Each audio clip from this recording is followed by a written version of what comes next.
માં, મને છમ વડું. એક હતો બ્રાહ્મણ ને એક હતી બ્રાહ્મણી. એમને હતી 7 છોડીઓ. બ્રાહ્મણ ઘરનો બહુ જ ગરીબ. રોજ બિચારો 7 ગામ માગે ત્યારે માંડ માંડ પેટનું પૂરું થાય. એક દિવસ બ્રાહ્મણને વડા ખાવાનું મન થયું.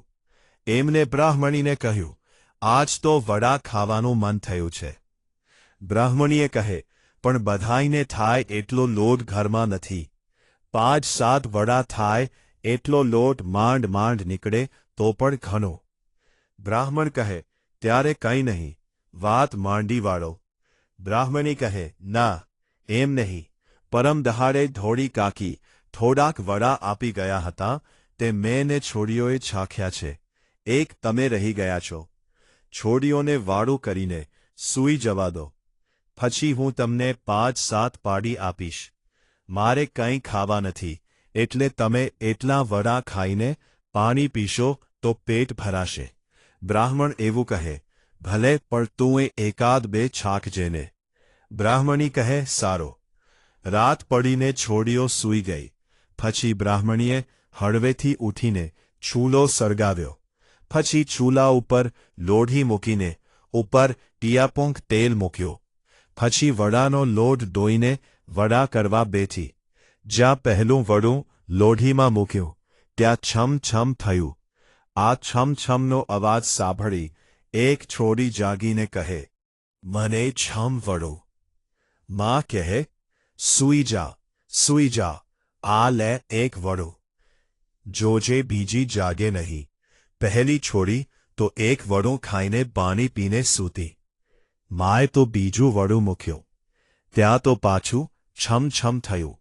બીજી છોડી જાગીને કહે, માં, મને છમ વડું. માં કહે, લે સૂઈ જા, સૂઈ જા, જોજે બીજીએ બહેન જાગશે.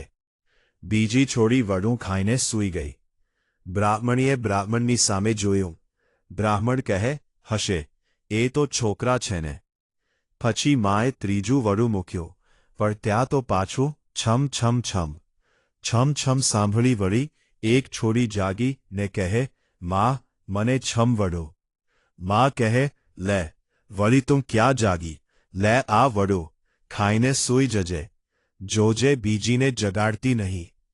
3 વડા તો ખવાઈ ગયા. હવે 4 વડાનો લોટ રહ્યો. બ્રાહ્મણીએ ચોથું વડું મૂક્યું. વળી પાછું વડું તો છમ છમ છમ બોલ્યું. છમ છમ થતું સાંભળી ચોથી છોડી જાગીને એને વડું આપીને માએ સુવાડી દીધી. પછી તો 5મી છોડી જાગીને 5મું વડું એને આપવું પડ્યું.